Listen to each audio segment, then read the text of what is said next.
네, 영어 공부 좀 해볼까요? 그림을 보시고 이거 한번 읽어 보실랍니까?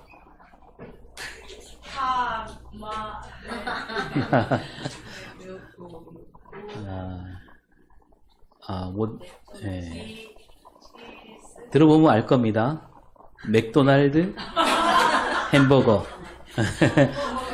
네, 들어보셨죠? 네, 맥도날드 햄버거입니다. 미국 사람들은 이걸 어떻게 읽을까요? 미국 사람들도 맥도날드 햄버거 이렇게 읽습니다.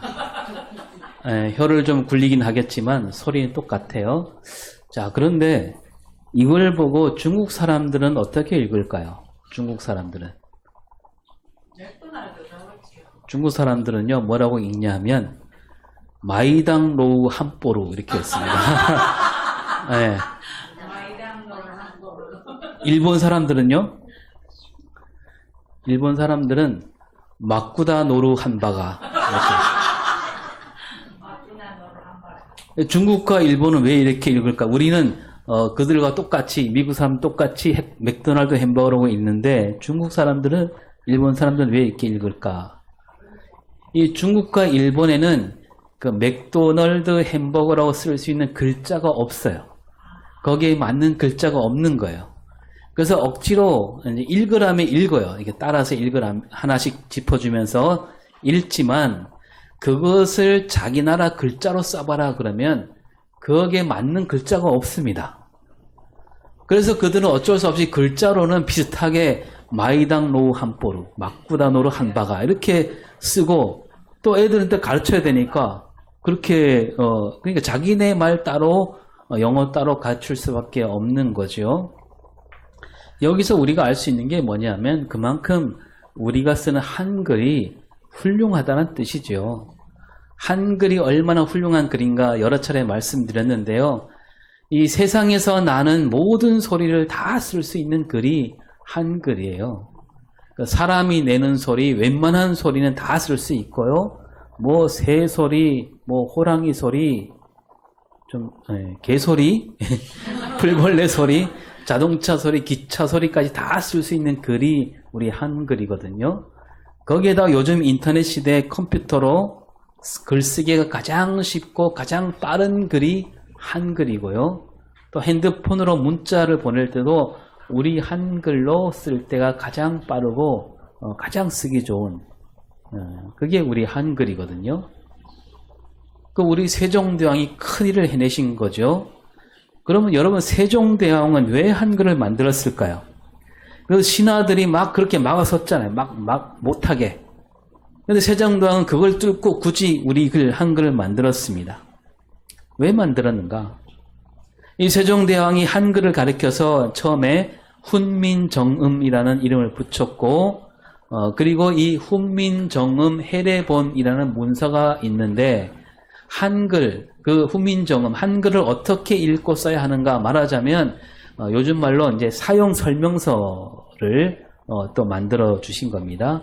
그러니까 이 훈민정음 해례본 첫머리에 한글을 만든 뜻이 잘 담겨 있는데 그 세종대왕이 몸소 쓴 글이 남아 있는 거죠. 한번 볼까요? 이렇게 되어 있습니다. 보신 적 있어요? 네. 그래서 세종대왕이 쓴 글입니다. 읽어보면 나란 말씀이 뒹기게 달아 뭐 이렇게 됩니다. 들어보셨죠? 네, 이 글을 오늘 우리가 쓰는 말로 바꾸면 이겁니다. 우리나라 말은 중국말과 달라서 한자를 가지고서는 제대로 나타내기 어려우므로 백성들이 하고자 하는 말이 있어도 끝내 그 뜻을 펴지 못할 때가 많다. 내 일을 가엾게 여겨 새로 28자를 만들었으니 모두 쉽게 배워 어디에서나 두루 편히 쓰도록 하라. 그 한글을 그래서 만들었다는 얘기입니다. 그러니까 세종대왕은요, 양반보다는, 그 양반들은 한글 없어도 살았어요. 한자를 쓰니까. 그 세종대왕은 양반보다는 그 백성들을 먼저 생각한 거죠. 그 백성들이 뭔가 할 말이 있어도 한자 말로는 자기 뜻을 나타내기 어려우니까 그때나 지금이나 이게 글로 써서 올려야지 이게 뭔가 증거가 될 수 있잖아요. 근데 그 글로 쓸 수 없으니까 그로 말미암아 억울하게 당하는 백성이 많았던 거죠. 세종대왕이 그걸 보면서 이를 가엾게 여겨서 한글을 만들었다. 누구나 쉽게 배워 자기가 하고 싶은 말을 적어서 이 관가나 궁궐에 알릴 수 있도록 이 한글을 만들었다는 얘기지요. 그러니까 이 세종대왕은 힘없고 가난한 백성들을 먼저 살피는 왕이었고, 그러한 백성들을 또 가엾게 여기는 왕이었고, 또 마음으로만 가엾게 여기는 것이 아니라 이 백성들에게 꼭 있어야 할 것, 이 백성들이 좀 더 잘 살 수 있도록 누구나 쉽게 배워 쓸 수 있는 그런 글을 몸소 만든 왕이라는 거죠. 이렇게 볼 때 여러분, 세종대왕은 누구를 닮은 왕이라고 할 수 있겠습니까? 누구를 닮았을까요? 저는 예수님을 닮은 왕이다 이렇게 말할 수 있습니다. 그 훈민정 해례본에 나왔잖아요. 그 서문을 보면 그런 생각이 들 수 있습니다. 세종대왕이 그래서 저는 성경을 읽어본 게 아닌가. 워낙 책을 좋아하는 분이었잖아요. 얼마든지 그럴 수 있지 않을까. 성경에 나타난 우리 예수님이 늘 가난한 사람들, 힘겹게 사는 사람들, 병든 사람들과 함께 하셨다. 그 부분을 읽었지 않았을까.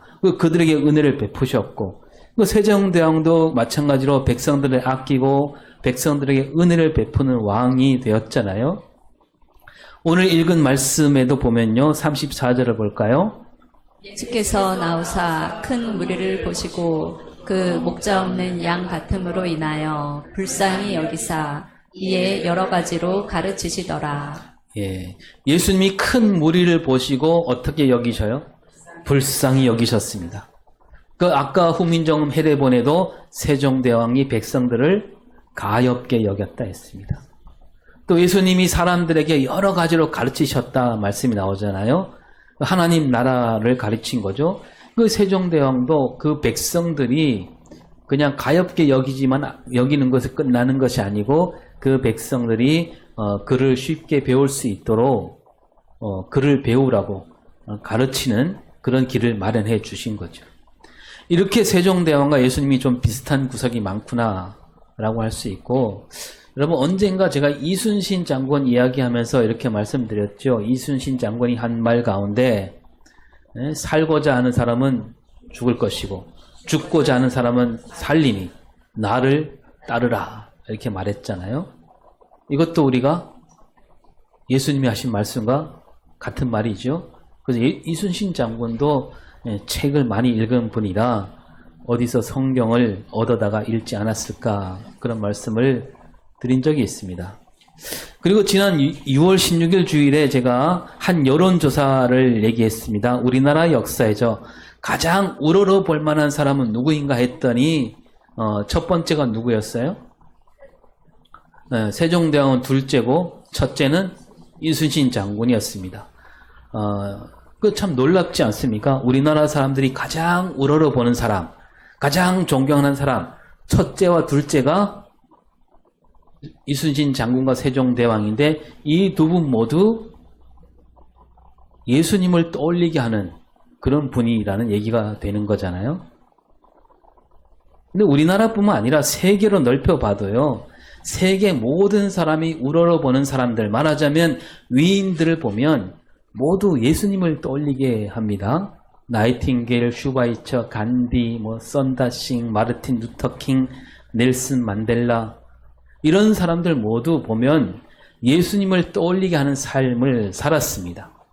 그래서 위인이 되었습니다. 예수님은 이 땅에서 정말 짧게 사셨잖아요. 33년. 거기에다가 이 공생에 많은 사람 앞에 드러난 삶은 몇 년이요? 딱 3년 남짓이었습니다. 그렇게 짧았지만 예수님이 그렇게 살았던 삶은 오래도록 세계 역사와 많은 사람에게 길이길이 남아 있었다는 거죠. 어떻게 그럴 수 있는가? 그 한마디로 하면, 정답을 말하면 하나님 뜻이었으니까, 하나님께서 하시는 일이었으니까 그렇게 말할 수 있는데, 조금 한 걸음 들어가서 말씀드리면 예수님이 보여주신 삶은 사랑이었죠. 근데 사랑인데 그 사랑은 제가 오늘 이름 붙이기를 온 사랑이다. 그래서 오래도록 많은 사람에게 영향을 미칠 수 있었다라는 얘기입니다. 여러분 온 사랑 들어보셨나요? 온 사랑? 네. 무슨 뜻일까요? 온 사랑, 간 사랑 그거 아니고 제가 2024년 1월 20일 주일에 설교 제목으로 온 믿음, 온 구원이라는 제목으로 말씀드렸는데 그때 말하기를 온이라는 말은 온 세상이라는 뜻도 있고 온몸 할 때 온통 그럴 때 쓰는 온이지요. 또 과일로 말하면 그 생채기도 없고 누가 베어 먹지도 않고 흠집도 없는 걸 가리킬 때 우리가 뭐라 그럽니까? 이게 온 거다 그러죠. 온 거. 마찬가지로 온 사랑은 참된 사랑, 진짜 사랑을 가리킵니다.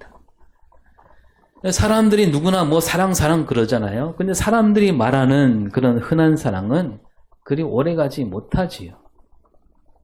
다른 사람에게 울림을 주지 못합니다.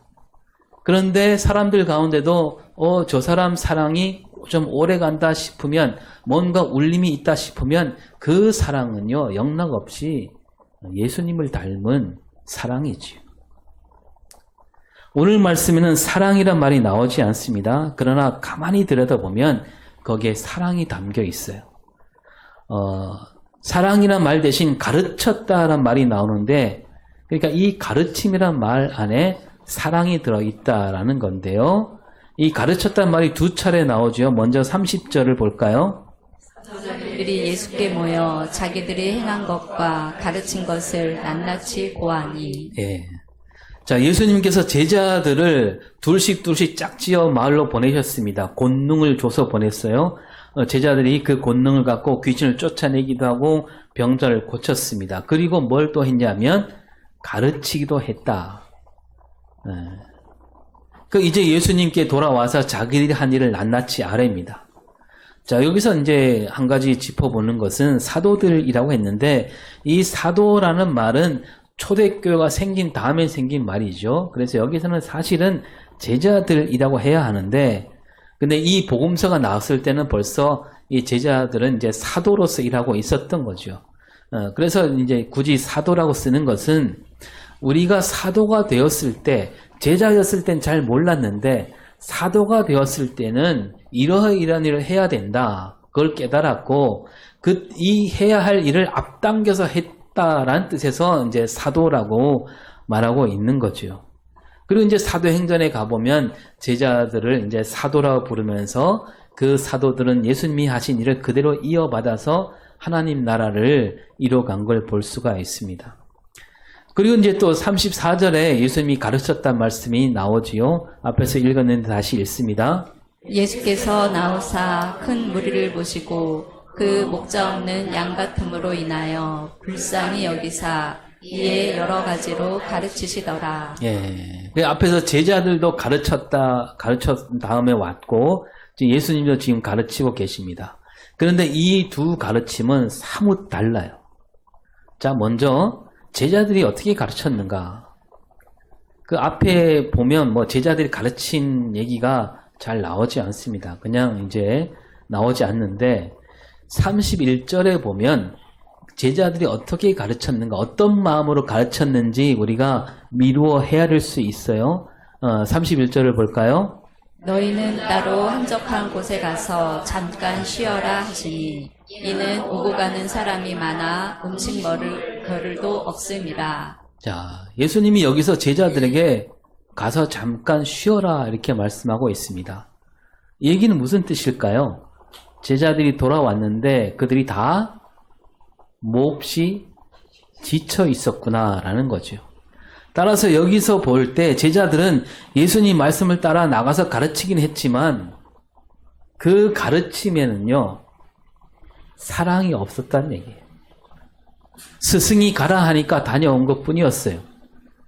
그리고 이제 제자들이 예수님 앞에 왔을 때 오고 가는 사람이 많았다 그랬습니다. 그 제자들은 이제는 사람에 치여 있는 거예요. 그래서 사람이 없는 곳으로 가고 싶은 거죠. 그래서 제자 시킨 대로 했으니까 이제 쉬어야 되고 먹기도 해야 했던 거죠.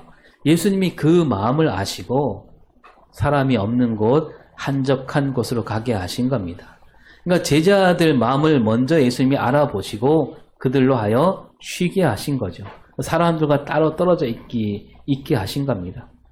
그런데 어떤 일이 벌어지냐면 사람들이 끝까지 따라옵니다. 엄청 많은 사람들이 그 제자들을 알아보고 저 제자들 곁에는 틀림없이 예수님이 계시니까 사람들이 막 따라옵니다. 따라오되 막 엄청난 빠른 발걸음으로 따라왔어요. 그러자 36절에서 제자들이 예수님께 이렇게 말합니다. 우리를 보내어 두루 촌과 마을로 가서 무엇을 사먹게 하옵소서. 네. 뭐라고 하는 거예요?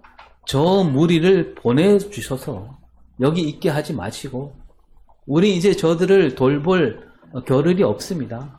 힘도 없습니다. 그거 아니에요. 이제 우리가 할 일은 없습니다. 우리 할 일 다 했습니다.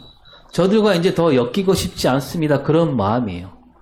우리가 그만큼 했는데 애썼는데 이만하면 됐지. 우리가 뭘 더 하겠습니까? 그런 말이잖아요. 여러분 지난주 월요일부터 목요일까지 여수산돌교회 선교 봉사팀이 우리 검은대 와서 봉사했잖아요.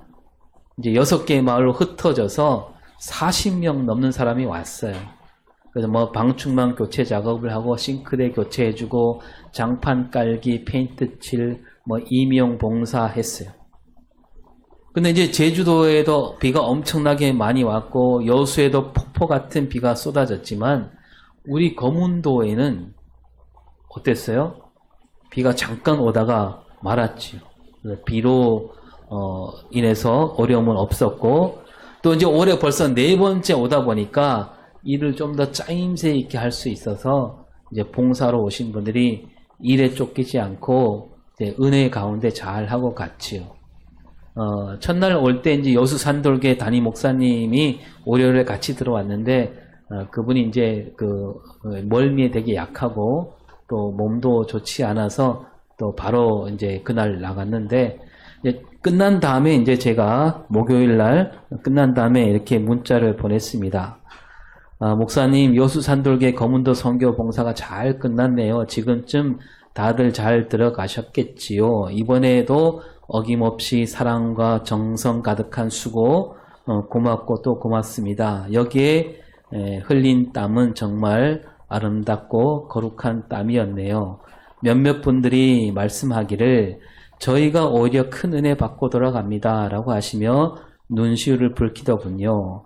하나님께서 검은도로 가라 하신 말씀을 듣고 말씀대로 왔더니 왜 가라 하셨는지 넉넉히 알게 되었다. 이렇게 말하면서 울먹거리는 분도 있었답니다. 고맙습니다는 말로는 턱없이 모자란데 마게도냐 교회가 하나님 은혜를 나누었듯이 여수 산돌 교회에 하나님께서 주신 은혜가 이 검은도에 주룩주룩 내렸습니다. 저는 이렇게 생각합니다.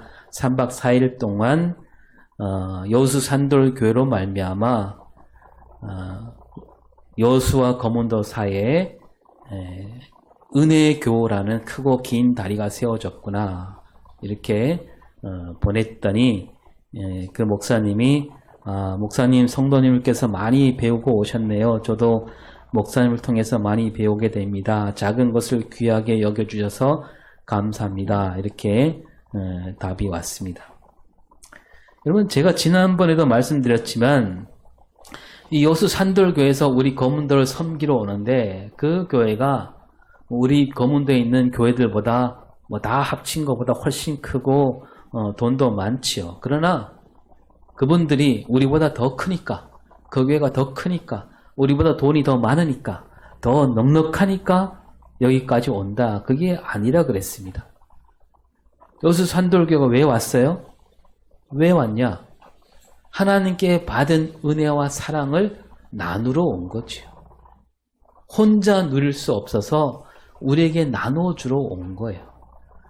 그런 뜻에서 우리 6개 교회가 또 이번에 봉사팀에게 그냥 있을 수 없다. 그래서 간식도 주고 그랬잖아요.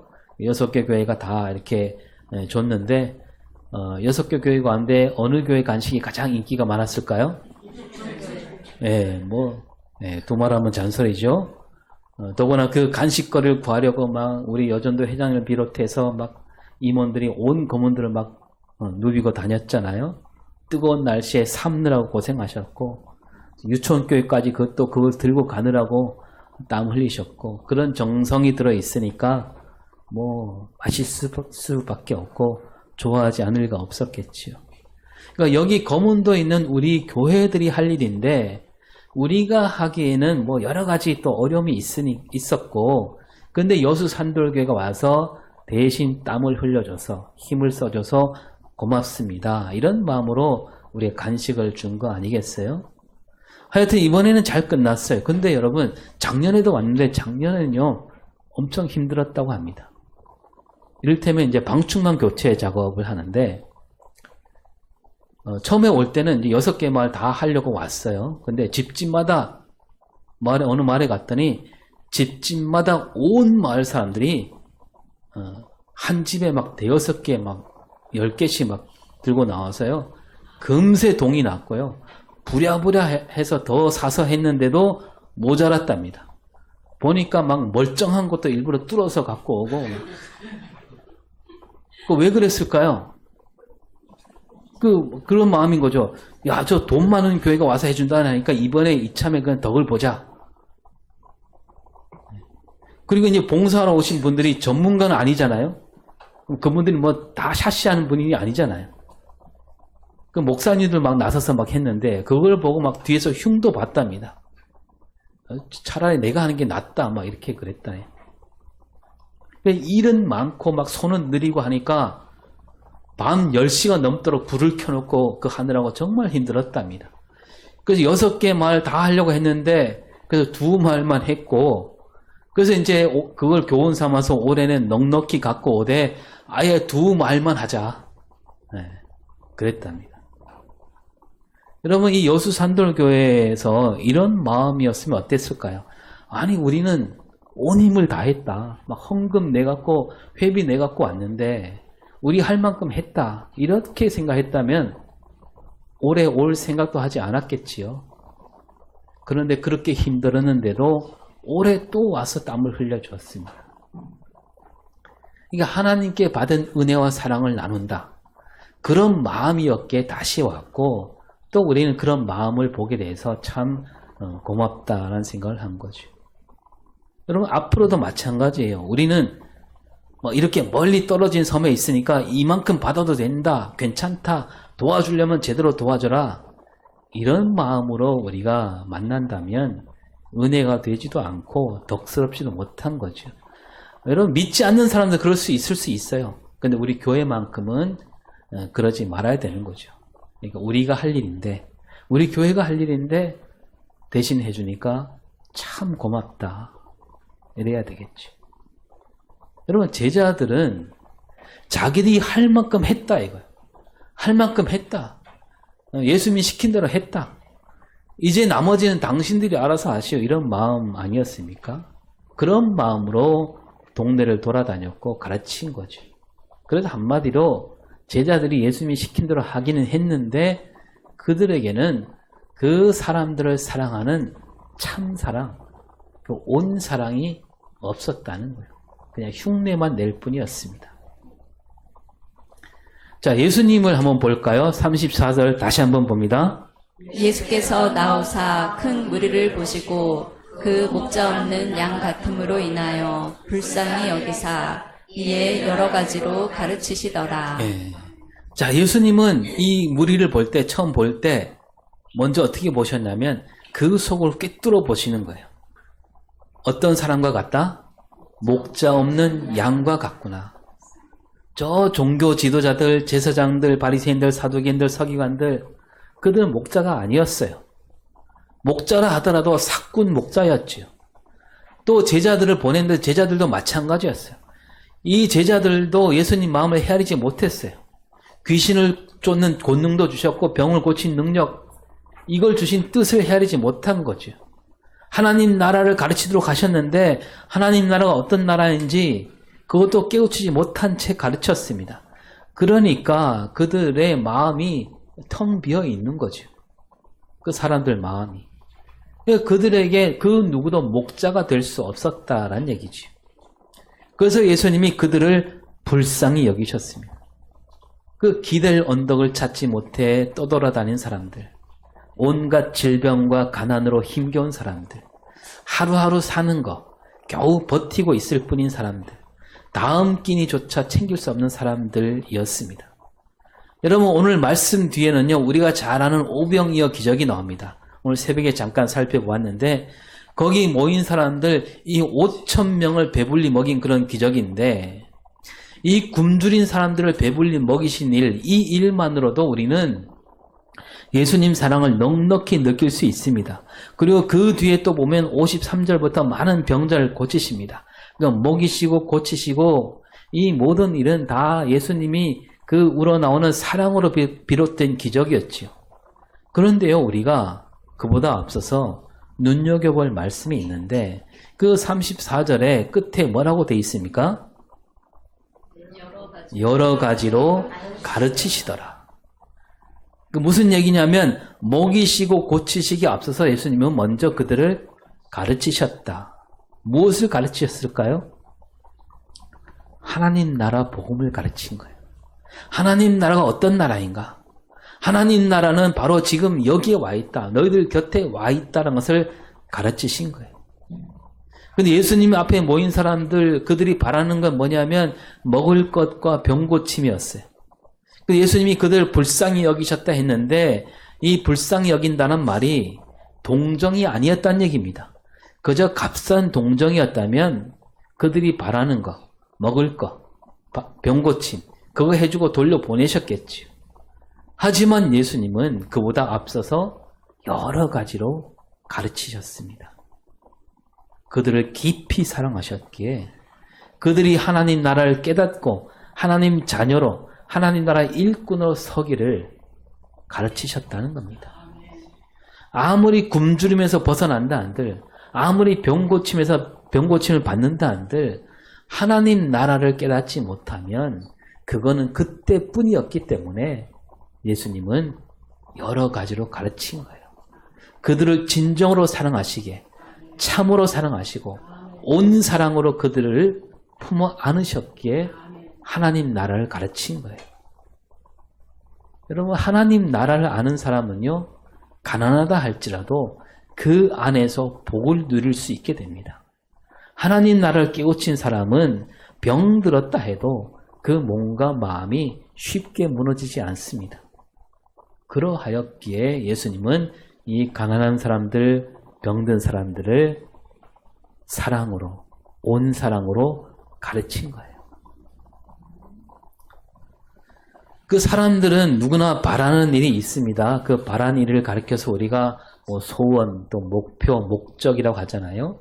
그것을 이루고자 온 힘을 기울이는 게 세상살이인데, 근데 그 소원이나 목표, 목적을 보면 다 그거 아니에요?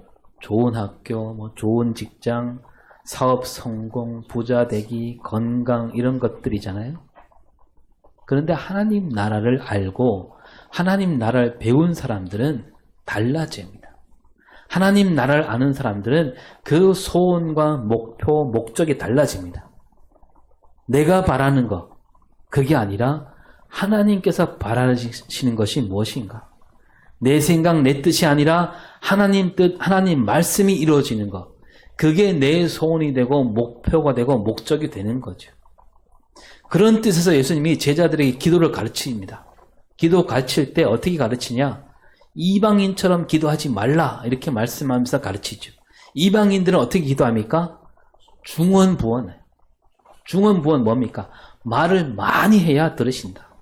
많이 해갖고 그 중에 하나는 얻어 걸리겠지. 그거죠.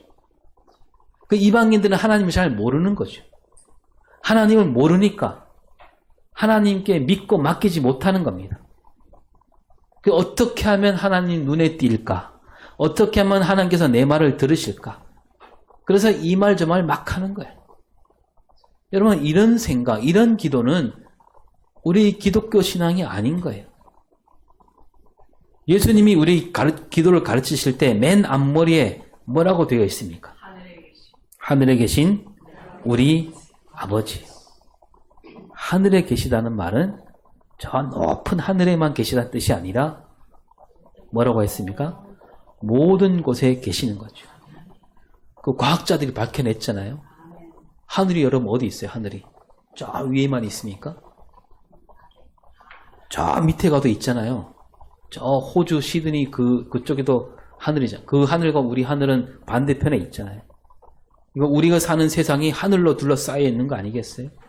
하늘에 계시단 말은 언제나 우리 곁에 계시다. 그 계신 우리 아버지. 아버지니까 믿고 맡길 수 있다는 얘기죠. 따라서 하나님께 기도할 때 이거 달라 저거 달라 떼쓰지 않아도 된다는 뜻 아닙니까? 하나님께서 다 알아서 해주시라. 믿고 맡겨야 되는 거죠. 그래서 하나님 우리 아버지와 이 한마디 안에 그런 믿음, 하나님께 다 맡긴다는 뜻이 들어있는 거예요. 그리고 뒤에서 말씀하시기를 마태복음 6장 31절 32절 그러므로 염려하여 이르기를 무엇을 먹을까 무엇을 마실까 무엇을 입을까 하지 말라. 이는 다 이방인들이 구하는 것이라. 너희 하늘 아버지께서 이 모든 것이 너희에게 있어야 할 줄을 아시느니라. 예. 염려하지 말라. 무엇을 먹을까 무엇을 마실까 무엇을 입을까 이거는 다 누가 구하는 거? 예, 이방인. 그 이방인들은 뭡니까? 하나님을 아버지로 여기지 않는 사람들. 하나님께 믿고 맡기지 못하는 사람들. 그러니까 이거 달라 저거 달라 하는 거죠. 그럼 우리는 하나님을 아버지로 모신 사람으로서 무엇을 구해야 되느냐? 무엇을 구해야 됩니까? 우리가 잘 아는 말씀 마태복음 6장 33절이죠. 너희는 먼저 그의 나라와 그의 의를 구하라. 그리하면 이 모든 것을 너희에게 더하시리라. 예. 먼저 하나님 나라와 의를 구하면 이 모든 것, 이방인들이 막 구하는 이 모든 것 다 너에게 더하시라. 여러분 이 말씀을 잘 들여다보면 자 먼저 구하라. 하나님 나라와 의를 먼저 구하라 하신 다음에 자 먼저 구했으니까 자 그럼 다음에는 이거 구하라 그렇게 가르치셨나요? 다음엔 구하란 말이 없습니다.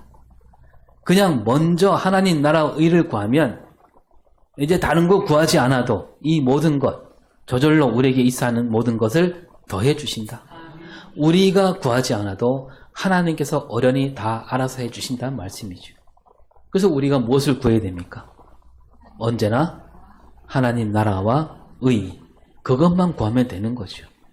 그 하나님 나라와 의를 구하는 길 구하기만 하지 않고 우리는 그것을 위해서 일해야 되겠죠. 어떻게 일해야 됩니까? 아까 예수님이 말씀하신 대로 예수님이 그 무리를 생각하시는 그 사랑으로 그냥 사랑이 아니고 온 사랑으로 하나님 나라와 의를 구하는 삶을 살아야 된다는 겁니다. 예수님이 말씀하시잖아요. 저 무리를 빨리 보내야 됩니다 하는 제자들에게 뭐라고 말씀하시냐면 37절에 먹을 것을 주라. 너희가 해라. 너희가 저 굶주린 사람들 배를 채워라. 그런 뜻만으로 말씀하신 게 아니라 너희가 할 일이다. 저들을 돌보는 거, 저희들을 사랑하는 거, 온 사랑으로 그들을 품 안는 거, 그것 너희들이 할 일이다라는 겁니다. 지난주 다녀간 여수 산들교회가 뭔가 바라고 이 검문도 오지 않았다 그랬습니다. 검문도 봉사에 함께하지 않으면 하나님이 야단치실까봐 그것 때문이 아니었어요.